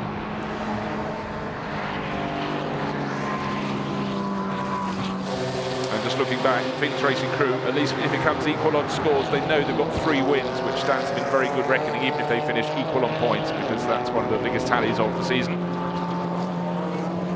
Ferdinand Stuck, had a little look, was it going to work? He's unsettling. Indy Donchi is having to work very hard. Has it come through turn 12? Not likely to be removed by someone flashing the headlights, but Stuck using all the tricks in the book. And having overtaken the Dutchman, the other Dutchman, Bas Schouten, pulling clear for the Celestar Racing team, and that will be a really, really good boost to them, because they've run 3 cars through the course of the season, but top results have largely eluded them. Sam de Jong took a 4th place early in the season, but since then it's been Bas Schouten scored a 4th place with Wout Sluis earlier in the year, but good to see them back towards the front. The cars look magnificent. Where is the next attack going to come from? Ferdinand Stuck in the nimble KTM crossbow, so good through the corners. But let's go down to the pit lane, because Dakota has been very busy, and she's caught a driver who necessarily will be very sad. His championship hopes up in smoke. Stuart Middleton. Stuart, super unfortunate to see your car behind us. What exactly happened there? Well, basically, I took a hit in the rear left at the start of the race, and I think the sill ended up touching the exhaust. So I believe just part of the bodywork caught fire in the exhaust. So yeah, there's not much we could have done. Never had an issue with fire before, so yeah, just one of them things, you know, really unfortunate. But thankfully, the main thing is Will's okay, so yeah, that's the main thing. So we've just seen Will get taken off to the medical centre for standard checks, but he's all right, isn't he? Yeah, he says he's okay. I just seen him there, and yeah, he's absolutely fine. Yeah, I mean, we're a bit shaken up by it, you know. It's not really something we're quite used to, but yeah, it's, as I say, one of them things in racing, and yeah, we'll get over it. So you could still win if the Audi, depending where the Audi finishes. Yeah, that's true. So you know, it isn't over till it's over. So yeah, you know, we'll see what happens. Thank you. You really have to feel for him, and looking at the replay, the Audi has just lost another position. Mathematicians, that puts the Audi heading for a tally of, let me think, 10 points. Now it's down in 5th place, which would put them equal on points with Knapp and Cobalt out of the race and Middleton Goethe out of the race, but they have 3 wins to their name. Let me look at my results chart. How many wins? We're going to have to go counting back. Has the Ginetta crew got 1, 2? So you've got 2 wins. And the MDM Motorsport crew have 1 win. So as it stands, they could end all equal on the same tally of 143 points apiece. And yet victory would go to the Phoenix Racing Audi crew. And I must say, just having looked at the replay, there's a certain irony. The car that clattered into the side of the Ginetta, and no blame can be apportioned because it was in the middle of a melee of cars trying to get out of the way of that collision out of turn 3, was a Phoenix Racing Audi. And this is the number 5 Phoenix Racing Audi, but it's number 3 car, Cedric Freiberghaus, who then went out of the race further right in with its own injury from another contact. But no blame can be apportioned. It wasn't really a case of just trying to avoid the incident. Gabriele Piana had no idea how much he was affecting the championship because he didn't take out one, but both of the teams effectively in time were fighting for the overall honours. Last warning car 75 drive-through penalty, otherwise a black flag. That's not affecting the overall order. The driver on board that is Dario Girardi. It's one of the 2 Orlando Sport Porsches. So Ferdinand Stuck, look at him now in the 22 KTM Crossbow, 12 and a bit minutes remaining. He finished 3rd yesterday with Reinhard Koffler. So as it stands, 3 crews on 143 points apiece, but Donchi and Moller Madsen with 3 wins to their name at the moment will come out on top of Tregoethe and Middleton, who have 2, and Knapp and Cobalt, who are out on the opening lap of the race, who only took 1. Wow, how many championships might ever end with 3 crews all on the same championship tally? That is how close the GT4 European Series is, and you really have to feel for the other few crews. And for Nikolai Moller-Madsen, he's going to be a long 12 minutes. He's still smiling because the next car that can challenge him for points is some distance back, Ravzan Borescu. The Silver Cup honours, and Ravzan's down in 10th place, whereas Milan Donche is now running in 5th. Between there are 4 runners in the Pro-Am class. Philippe Bethke leading the way from Markus Lundstrass, who is set for the title in his Racing 1 Audi, the number 77 car. 7th on the track for 77, but possibly 1st on his championship tally when it comes to the end of the day. Jules Simkowiak started that.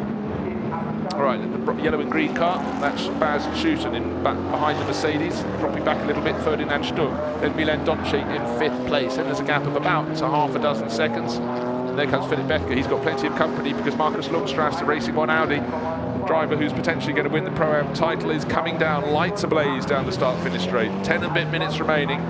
Trying to hang on in the background. Trying to see who's behind 77. It's 112, which is Portuguese racer Miguel Cristóvão down into turn 1. C75 Porsche just emerging from the pit lane, has served that drive-through penalty after the last warning.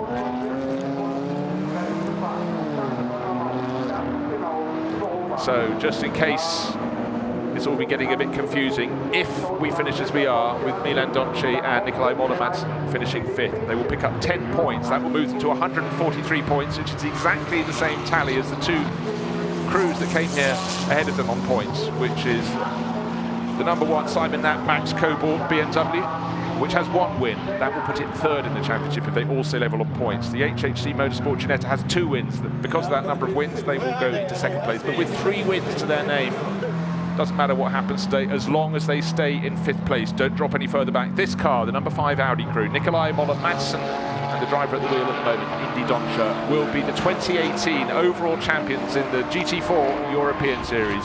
They've worked hard. Phoenix Racing will be very, very excited indeed through these closing laps. But of course, the driver, Indy Doncher, will be listening out for anything that feels even slightly untoward. And luckily for him, this grouping of cars fighting behind him, they're going for Pro-Am honours on the day. Philippe Bethke and Markus Lundstrass, but they are some distance behind him. The gap is 7.5 seconds. Not close enough really to make those up in the remaining 9 minutes. It's all about the car not braking for Milan Donche. It's about him not sliding off into a gravel trap. He won't do that, he's too good for that, but it really is looking as though they are almost home and hosed, but 9 or so minutes remain. There's the gap. Donche back to Philippe Bethke. Just see Bethke in the silver and orange Porsche Cayman, there it is, but that gap has really grown over the last lap. 7.3 seconds is now 9 points, well, let's call it 9.1 seconds. Going out all the time, but Bethke's busy in the office, if you will, because Markus Lundstrass would be loving the possibility of getting past to see if he can take the overall victory on the day for the Pro-Am class, as well as taking the overall Pro-Am title for the season. Pushing hard, pushing all the time. There it is, 177 points if they finish as they are for Markus Lundstrass. Basseng and Bethke. It's Bethke who's in front of him. First in the Pro-Am honours in the race today, but not likely to get that title, because Lundstrass just has to wash all. He wants to get past to win on the day. Of course he does, but it's far better just to sit in behind and take the title. But then he's a racing driver. He's supposed to overtake.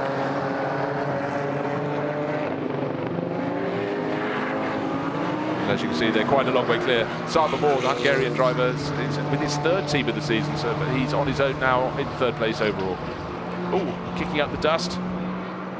This battle is going to rage all the way to the finish, but I don't think it's too enormously serious, because Markus Lundstrass has to know any risk he takes now, unless he takes both cars out, which will be frowned upon, the title will be his. Haven't mentioned the advantage of Finley Hutchinson for a while, leading the race, 7.5 seconds clear. He can just stroke home to make it a very, very good weekend for the Equipe Vauxhall McLaren crew. Second yesterday and first today. Really good, solid performance from them with that 570S. This Pro-Am battle, though, it's nip and it's tuck. Mark Basseng kept the car's nose clean in the early stage of the race. He was one of the first to come across the spinning cars in front of him on that opening lap out of turn 3. Managed to avoid them, and that was absolutely crucial.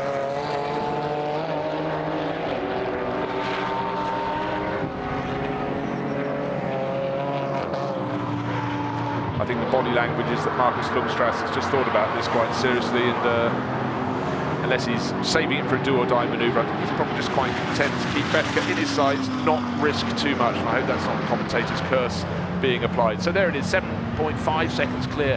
Hutchinson over BMW at Menzel. Bas Schouten another similar distance back in third place in the 31 Celleslar Racing team at Mercedes. Ferdinand Stuck, we saw him past Indy Dunshire in the last few laps. He's pulled about 5 or 7 seconds, in fact, out on him. But there, the number 5 Audi doesn't need to push. That's the gap back to the cars behind. They can't overtake him in the remaining 6.5 minutes. So he will take 5th. He will take the 10 points that go with that. Will put him equal with those other 2 crews, the 55 Ginetta crew. But their crew has 3 wins. The Ginetta crew has 2 wins. That will put it second in the title race, in the title conclusion. But let's go down and hear from Nikolai Mollemads. The minutes are counting down, but Dakota's caught him ahead of what will be a championship-winning day. Nikolai, can you hold on to this 5th place to win the championship? Yeah, we need to hold on this one. I mean, we have to remember we win the championship because we have most wins, because we are all on equal points if we finish 5th. So I think we deserve it. I mean, the guy's done an amazing job, and now Milan just have to drive it home, and I'm so nervous. Yeah, I was about to ask you, what does it feel like, knowing there's nothing you can do but just watch Milan? It's the worst feeling ever. I know Milan, he's a good friend, he's a really good driver, but I would definitely prefer I was in the car, or the car was just like, or the time was finished or something. I mean, I don't like this, but yeah, I think he will do the job. He will cross the fingers and the car survive, and we finish 5th and we are champion. Good luck, let's see. Drivers don't like to do 2 things. They don't like to do maths, and they don't, even though Milan got it absolutely Nikolai got it absolutely spot on, then they don't like to do the waiting, particularly. They want to be in control, and you can't blame them. But Milan Doncia has just settled down and just decided 5th place is all I need. I'm not being challenged by the grouping behind. There is the grouping behind, the 6th and 7th, fighting hard all the way to the finish. They're in the Pro-Am race, but as long as he keeps them behind, all is fine. But look, 5 minutes left in this 1-hour race, the final 1-hour race of the 12th race season, the GT4 European Series of 2018. Suddenly looks like that's heated up all over again. Markus Lundstrass has suddenly got interested. It's not necessary. You will be the Pro-Am champion. You do not need to pass. But no one's putting that message through to him. He's wanting to do it in style. Victor in the Pro-Am class yesterday with Jules and Kvyat. May yet do so again today, but cannot afford to take any risk to do so, surely.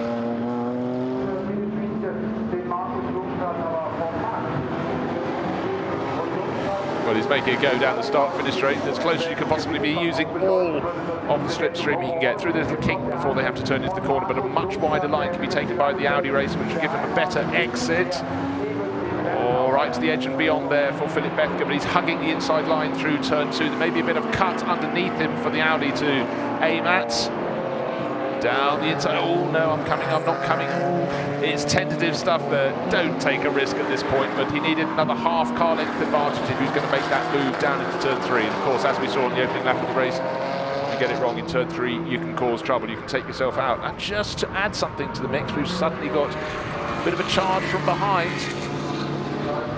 because number 1112 with Miguel Cristobal, one of the R-Envision STS BMWs, is getting closer, just potentially to spoil their fun. And that's Ronnie Searock nearly rolling his car, getting it wrong at the Schumacher S's, driving it more like a Schumacher Y, and when he hit the gravel, you can see that his Racing One Audi actually went up onto 2 wheels. At a quick flick, I suddenly thought, oh no, it's a Racing One Audi, but luckily for Marcus Lundstrat, it was his teammate, not him. New to the championship this weekend for Ronnie Searock and his teammate Kevin Stroeshank. It looks so their race is run, but they'll have gained valuable experience. There is the Racing One Audi that counts, but as you can see, they've got a bit of company. There's Porsche Cayman in 6th place overall. That's Philip Bethke, carrying him as he has been.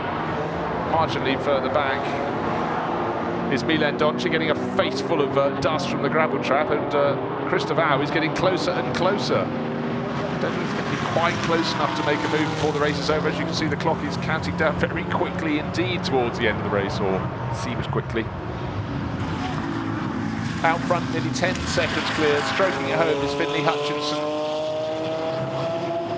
Nico Menzel content in 2nd place. Nothing he can do. He's got a 5-second advantage over the Mercedes of Baz Schuten. They're the first 3. Ferdinand Stuck in 4th, another 3 and a bit seconds back, and then Milan Donci 5th, exactly where he needs to be. He'll be equal on points. It'll be a tie for the championship, but he and his teammate Nikolai Moller-Madsen will take the overall title by dint of having 3 wins to their rivals' 2 and 1 win. Around the outside this time tries Milan Donci, and unfortunately that was a chance for Cristobal to really close in, but he got lured into taking the wide line as well. But in front, that was a great move. I didn't think it was going to be pulled off at all, but Lundstrat made it stick. I didn't think that was going to work at all. He managed to get past Philip Bethke. I'd like to take a look at the replay of that move to see how it manifests. It didn't look like it was going to work. He tried the outside line and somehow made it stick. Maybe too tight an inside line compromised the speed through the corner. So down the start-finish straight for probably about the penultimate time. To the outside goes the Audi with Marcus Lundstrat. On the inside, Philip Bethke in the Porsche Cayman, trying to catch both. Miguel Cristobal with a bit of bodywork damage on his front left corner, and just by dint of keeping his foot in, when it looks so the Porsche had done enough to pull across his nose, it happened. So Philip Bethke not maybe quite as forceful as he could have been, and Marcus Lundstrat says, fantastic, I'm going to take the Pro-Am title and I'm going to win on the day. Happy days. He was a victor yesterday with his teammate Jules Simkowiak. So coming around to start the final lap, not put a wheel wrong in the hands of Ricardo van der Ende or the driver at the wheel of the McLaren right now. Finley Hutchinson's got a gaggle of cars ahead of him, but he's got a 9, possibly a 10-second lead over the next best runner, which is Nico Menzel, coming up to start-finish line now in his BMW. It's 8.7 seconds, and it probably will come down because of the traffic ahead of Finley Hutchinson. It matters not for a keep, they're sure. They took a win at the second race at Misano. They're going to add to that with another win here at the Nürburgring in this, the final round of 2018. The GT4 European Series living up to all the promise it had at the start of the year, and I would say even more. Yesterday's race was an absolute firecracker. This one slightly diluted by what happened down to turn 3 on the opening lap, and also the fact that 2 of the championship challengers, they were the championship leaders, were taken out ironically both through that same incident, one immediately and another as a result of damage from that. But no disrespect at all for the crew that's going to finish 5th on the road and take the title. The Phoenix Racing pairing of Milan Donci, who's bringing it home, and Nikolai Moller-Madsen. They have driven exceptionally well. Here's the 3rd place Mercedes going better and better. Gilles Magnus came on board to GT4 this weekend, made a real splash, and Baz Schuten is going to bring that bright green and yellow Mercedes home in 3rd place. Ferdinand Stuck not too far behind in 4th, sharing with Reinhard Koffler, True Racing KTM. They've driven very well all weekend. 3rd place yesterday, 4th place today. And the car coming home in 2nd place, Nico Menzel, building on the work Bates-Gavissa did in the early part of the race, and they will add to yesterday's win with a second today. So really the top few crews swapping those positions around, but the day belongs to the car that's going to come home in 5th place overall. Milan Donci bringing it home. Nikolai Moller-Madsen has decided probably now doesn't need to bite his fingernails anymore, because it would take an absolute travesty for this not to complete the race in 5th place and take the overall title. Arms from the team around the shoulders of Nikolai Moller-Madsen. Through the chicane for the final time comes the race winner, undoubtedly now. Finley Hutchinson just has to accelerate out of the final corner, down the start-finish straight, and the job will be done. He's backed off a little on the final lap. No risks in the traffic. There it is. Victory. Second yesterday, first today for him, and then through in the background comes yesterday's winner into second today. So it's Nico Menzel completing the race. What was the eventual margin? 10.4. In fact, he got affected more by the traffic, and with the number of cars behind, you can see how it is. And the green and yellow Mercedes Baz Schutens close to within 3.6 seconds. And here comes the 2018 GT4 European Series champion, Milan Donci. He's doing the driving. Nikolai Moller-Madsen is having the hugging up on the pit wall. Through into 5th place behind Ferdinand Stuck, but champions for 2018. The delight is there for all to see. Phoenix Racing, the local team from just across the main road outside the circuit in Moispath, they take the honours for 2018. And how's this? Chasing it all the way down to the finish. That is 7th place being contested. Already Marcus Lundstrass in the Racing One. Audi comes up to the finish line just ahead of Philip Bethke, but he wins the race today. He wins the overall championship for Pro-Am racers. And it's been a very, very good weekend indeed for the Racing One Audi team.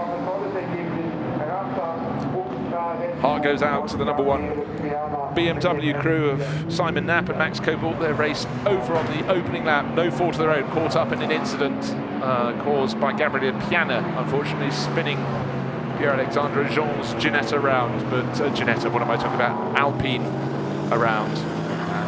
Inadvertently, in avoiding that, there was a clash with the side of the 55 Ginetta.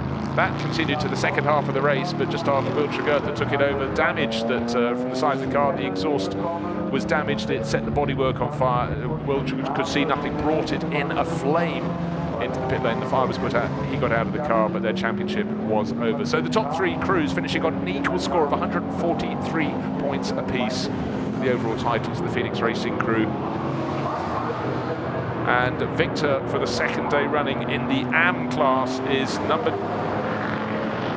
42, Nicholas Scholl. He drives solo. He's had a fantastic weekend.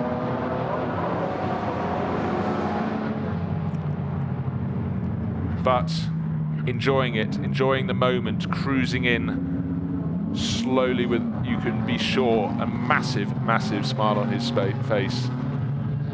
Is Milan Donci. Can't wait to greet his friend and teammate when he gets into Parc Fermé. So Nikolai Moller-Madsen will be making his way probably at a skip up the pit lane to come down to the spot below the podium. In fact, they've just had to clear the Ginetta and all the damage from the fire being put out from just before Parc Fermé, but that should be complete by the time the cars come round at the end of the race. Wow, what an enthralling race to complete the 2018 GT4 European Series. For Milan Donci and Nikolai Moller-Madsen, you'd never give up. They were the outsiders this morning. They were 10 points behind their rivals, who were equal at the top of the table. But they pressed and kept on pressing, and it really, really paid off. Brilliant drive. Ricardo van der Ende very happy with his teammate, Finley Hutchinson, and vice versa.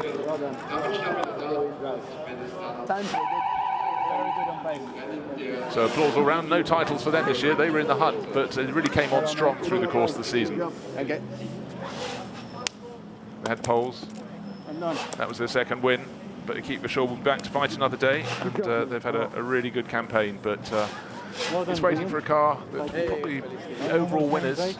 5th overall today, but that was enough. Nikolai Moller-Madsen. But let's go down to the winning drivers, because Ricardo van der Ende started it. Finley Hutchinson finished off. They were 10 seconds clear at the finish.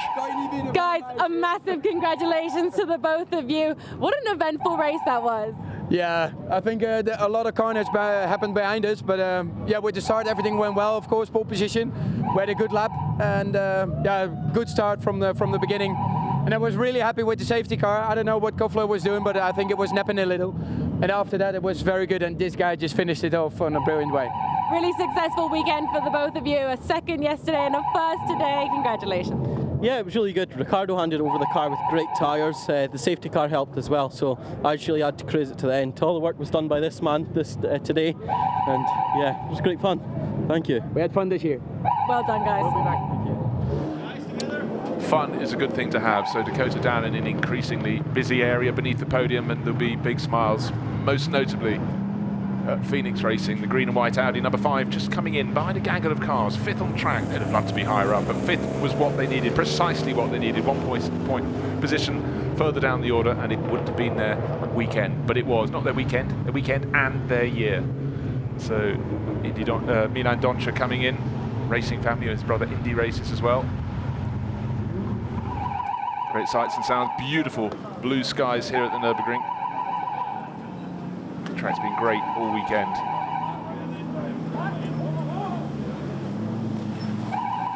And here comes, to park up beneath the podium, this year's overall championship winning pairing. Milan Doncha in the car, Nikolai Moller-Madsen.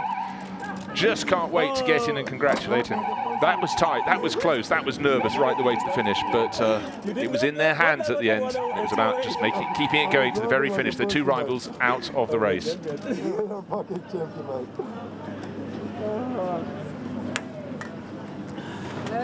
I think I caught the words from Milan Doncha through his helmet. There's going to be a party tonight, and quite rightly so. Hey, congrats.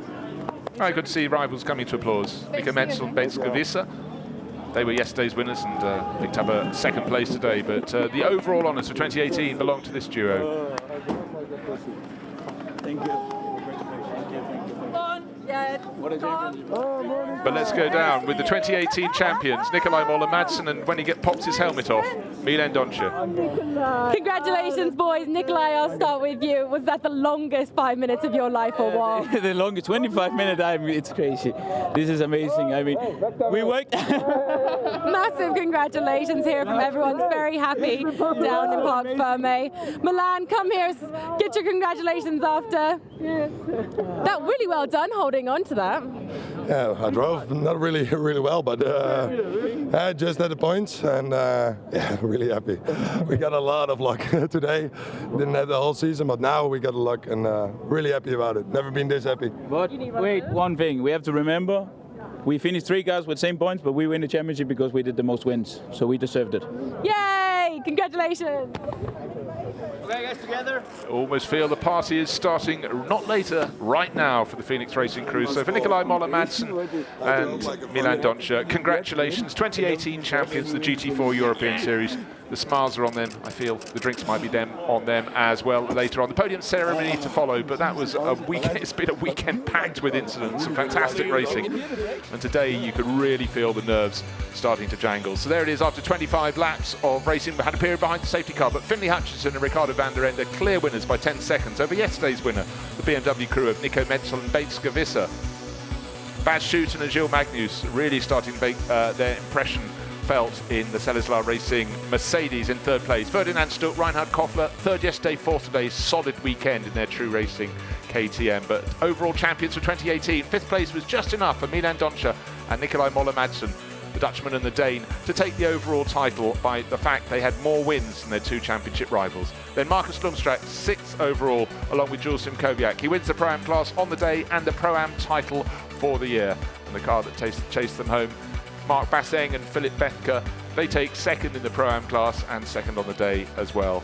Top runner in the AM class finished in 19th place overall. Nicholas Scholl running all on his own in one of the Allied Racing Porsche Caymans. So hats off to him. He did it the hard way and is really showing some of the older drivers that this young fella has a lot of talent. And down in 36th on the listing, we lost Ronnie Searock on his debut and Kevin Stroshank. They went out with a little mishap right towards the end. No damage done, but the car off the circuit, getting on the loose stuff through the Schumacher S's. But a lot of drivers with a lot of tales to tell. Unfortunately, a few DNFs, and among them, well, 37th on the listing, Will Chigurtha and Stuart Middleton, their car on fire, had to be pulled off the side of the circuit due to damage from the incident on lap 1, but that also took out on lap 1 the other championship challengers, Simon Knapp and Max Cobalt. They got caught up in the incident down at turn 3, and there we have Knapp and Cobalt ending up in third place overall. Equal on scores with the overall winners. They have 1 win to their name. Wiltshire Goethe and Stuart Middleton also on 143 points, but they have 2 wins. But with 3 wins through 2018, Milan Donci and Nikolai Moller-Madsen are the overall champions of the GT4 European Series. So congratulations to the Phoenix Racing Audi crew. What a fantastic job they've done through the year. And to all their rivals, they'll be back again next year, I'm sure. And the racing gets better and better. So from the Nürburgring, it's been a phenomenal hour and a half of fun. In the Pro-Am class, it's Marcus Lundstrass from Mark Basseng and Philip Bethke, as it was at the end of the race. And Saba Moore ends up third overall. He drove for 3 teams through the year. But it was the Racing One Audi driver, Marcus Lundstrass, who was helped in the second part of the season by a really talented teammate in Jules Simkowiak, and they produced some great results. 2 class wins here, and overall victory for the year. And then in the Am Cup, Nicky Leutviller, he'd already tied up the championship yesterday, and he finishes a good number of points, 32 points clear of Alessandro Giovanelli and Giuseppe Gessi for the Auto Orlando Sport Porsche crew, and Nicolas Schull moving up to third place overall in the Am title with a good late season charge. But look at the start of the race, it's all very tidy through turn number 1. Pierre-Alexandre Jean gaining a little bit of ground on the outside. On the inside line, up to third place from 5th went the Phoenix Racing Audi, but unfortunately a push from Gabriel Piana spun Jean round. A clatter just at the bottom of your screen there. You might have noticed the Ginetta taking a hit. Also already out of the race, left with nowhere to go, front end damage. Simon Knapp didn't know where to look, and the tears still soon flowed. Max Cobalt, his teammate, had retired the car. There came Piana in for his drive-through penalty, and he unfortunately really did deserve that one.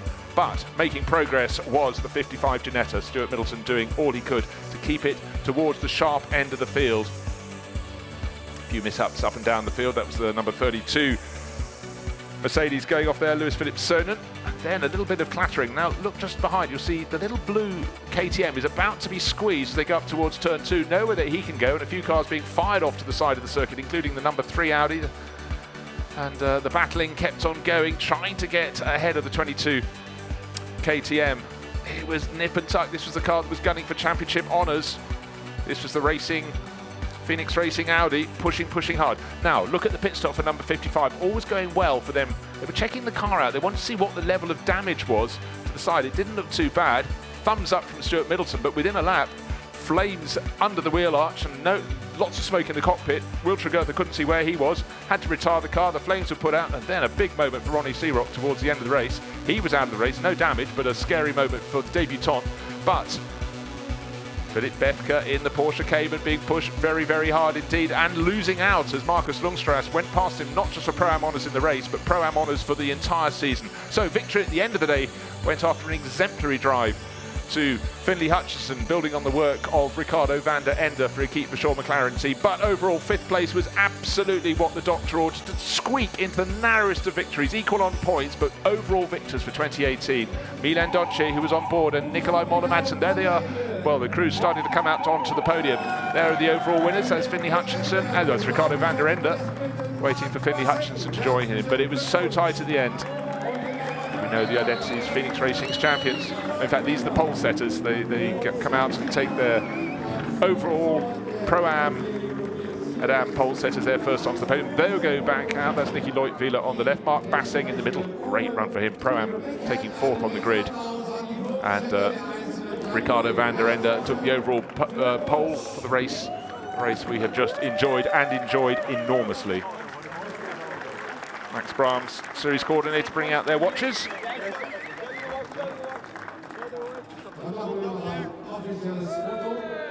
So huge applause all round, and then we'll wait for the overall podium to come out. We'll see Ricardo van der Ende very soon indeed. He should be back out as the winner. He won the overall race today with his teammate Finlay Hutchinson for Equipe Vauxhall. Sentinel in Nürburgring Castle, looking down across the circuit. Lovely to see bright blue skies, sunshine here in the middle of September. Certainly the Nürburgring stage is well and truly set for racing this weekend. It's been fabulous through Saturday, and this has really got off the race Sunday to a very good start indeed.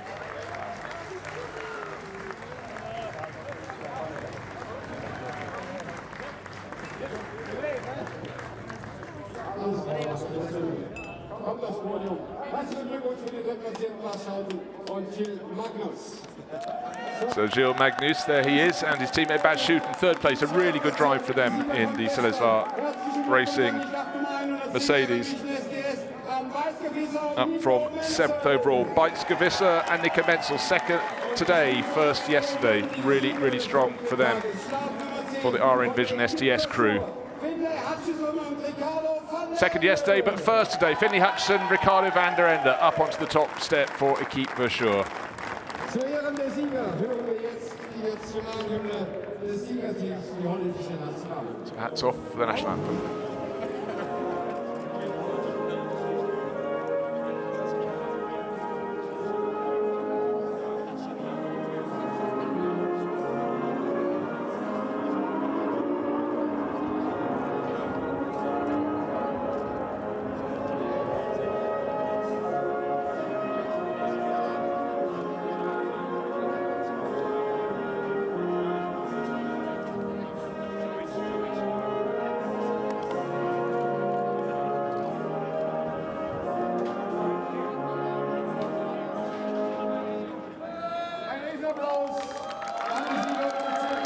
Ricardo van der Ende, no stranger to podium ceremonies, and he shows his absolute delight. It's been a really good season for the duo, but they didn't just win today. They won by 10 seconds, but there were more serious matters to be sorted really behind them. It was who was going to win the championship. We know the identity of the winners, but honestly can't think the last time I've seen, if ever, I've seen a championship where we've had the top three crews finishing equal on scores.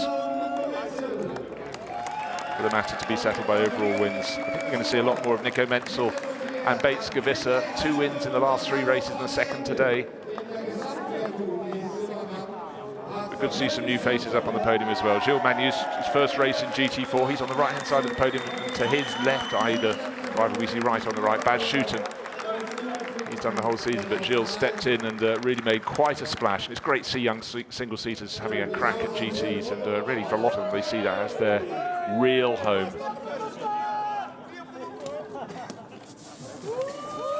So it doesn't matter, those suits can get absolutely soaked with champagne. The season is over for these GT4 drivers, and it's to do so in sunshine at the Nürburgring has been fantastic with some brilliant racing. So today, ultimate applause to Ricardo van der Ende and Finley Hutchison for winning on the day, and to Milan Donci and Nikolai Moller-Madsen as the overall champions. It couldn't have been any tighter. It's been a brilliant season of racing, a real accolade for GT4 as a racing series, and I think the eyes of the world look at this series, and we will have more and more manufacturers coming out to play, of that I am sure.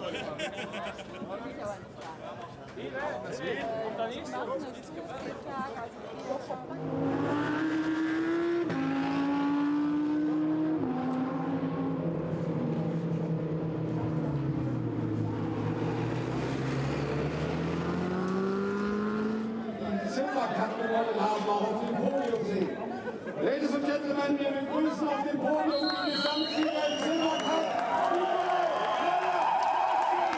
So please welcome the overall champions for 2018 out on the podium, Milan Donci and Nikolai Moller-Madsen. What a season they've had. It looks as though they were the outside shot today. They arrived here 10 points behind 2 other crews. So the MDM Motorsport crew fell on the opening lap, and then just after the pit stops, the other crew with which they were battling, the HHC Motorsport Ginetta crew, they too met a fate that actually, ironically, was a result of a first lap that same first lap clash. Both of them innocent parties.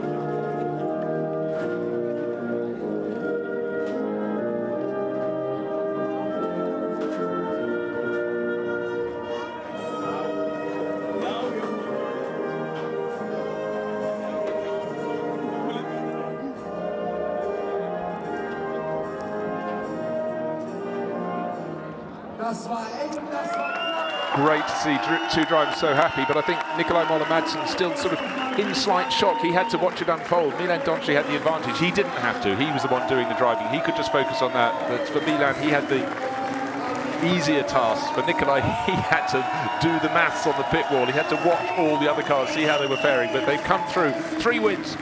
To them, no win today, but 5th place was enough for the 2018 GT4 European Series title. The party is now well and truly underway for Phoenix Racing. For Milan Doce and for this man, Nikolai Moller-Madsen, what a year it's been.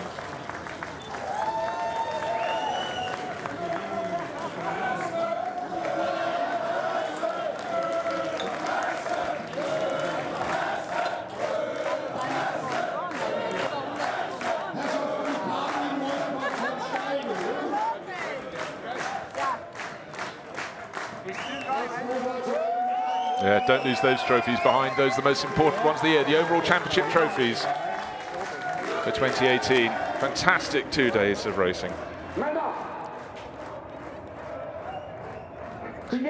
Now, we're not over yet because, of course, we've got the Pro-Am and Am ceremonies to enjoy as well.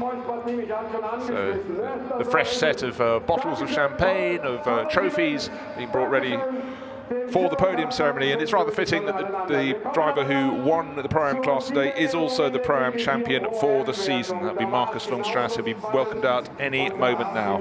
He enjoyed his year with the Racing One Audi, and he enjoyed a number of different teammates, but certainly really came good towards the end of the year once he got Jules Simkowiak alongside him. Third place on the day, Portuguese driver Miguel Cristobal and Pavel Lefterov coming out to enjoy the action on the podium. Third place for them. They really closed in through the closing laps of the race.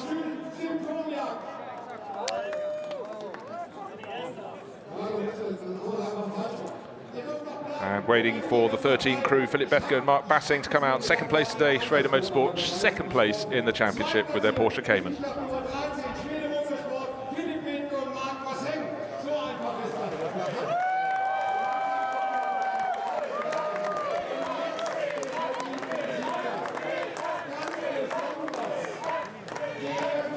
Good to hear a boisterous crowd beneath the podium, and they're ready to welcome the overall champion in Pro-Am.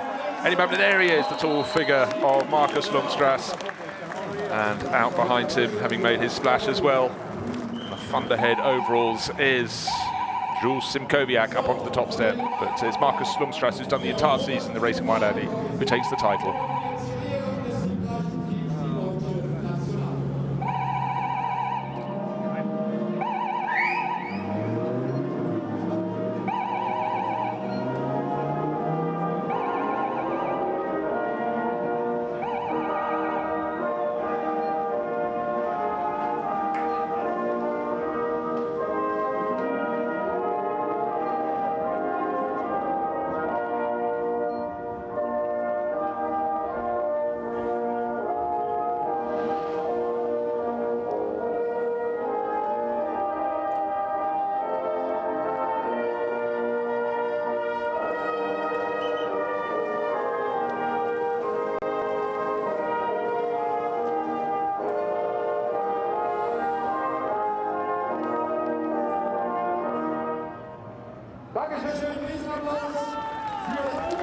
So congratulations to all 6 drivers, the top three crews in the Pro-Am honours today. Just to reiterate, it was a Racing One Audi on the top step, 77 crew of Marcus Longstrass and his teammate in the latter half of the season, Jules Simkowiak. On the left of the podium, it's Mark Bassing and Philip Bethke in their Schrader Motorsport Porsche Cayman. On the right step for third place overall, Pavel Lefterov and his teammate Miguel Cristobal, Portuguese teammate in the RN Vision STS BMW, closed right in at the end of the race.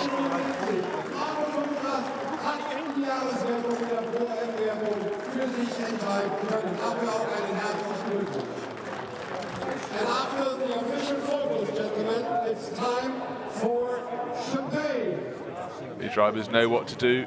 Great to see again 3 different makes of cars for the top 3 crews, just showing the diversity of the GT4 category. Philip Bethke getting some pretty neat shots in there with his spray right into the face of Jules Simkowiak. But I think the driver with the biggest celebration is the driver with the pink flash on his dark overalls. That's Marcus Longstrass, arms aloft. It's been a great year for him.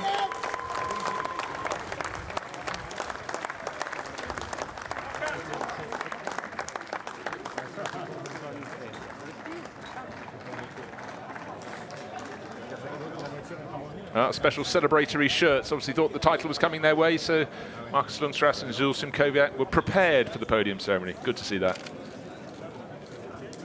It's always a shame when you see drivers having to take their pre-prepared shirts and put them in the bin when the title didn't come their way, but Lundström had a good advantage on points. And look, the crew have them as well. That's great to see. Family and friends down there making a goodly amount of noise. The Nürburgring's been a circuit that Markus Lundström loves enormously. He's been racing in the 24 hours here since 2004. 35-year-old. That really has stepped up this season to do the GT4 European Series, and he's reaped the benefits.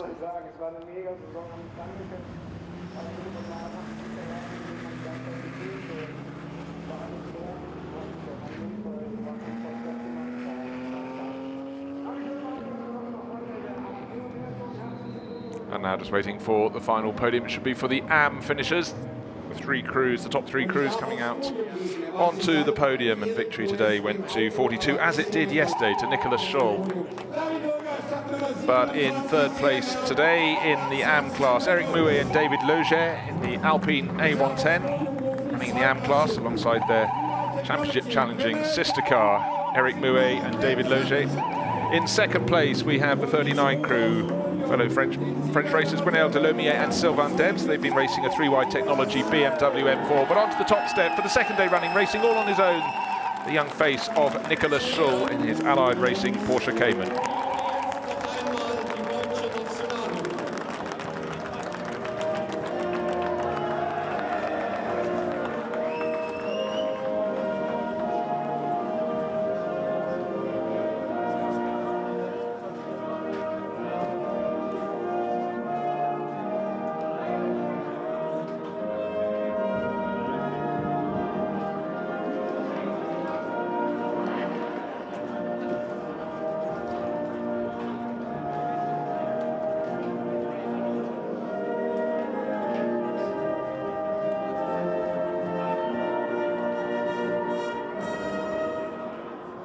And if you think that Nicolas Scholl looks young, he only turned 17 a month ago. Started this season as a 16-year-old, his first season of car racing, and what a splash he's made.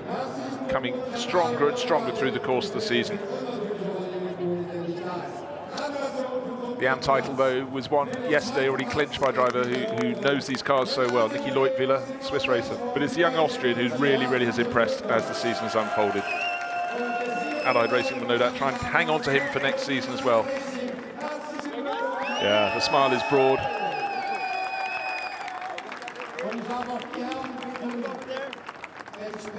You know a driver's young when you know they've got another year of schooling ahead of them. They can go and discuss their results with their friends, but clearly finding some great form in the AM class. And no bad run at all to do it all on his own and finish in 19th place overall, with the pros and the Pro-Am crews in front of him and behind him. So that's it for the 2018 GT4 European Series. Do join us again next year. We'll have more cars, more faces, and if we have racing as good as this year, we'll really be laughing. It's been a fantastic season.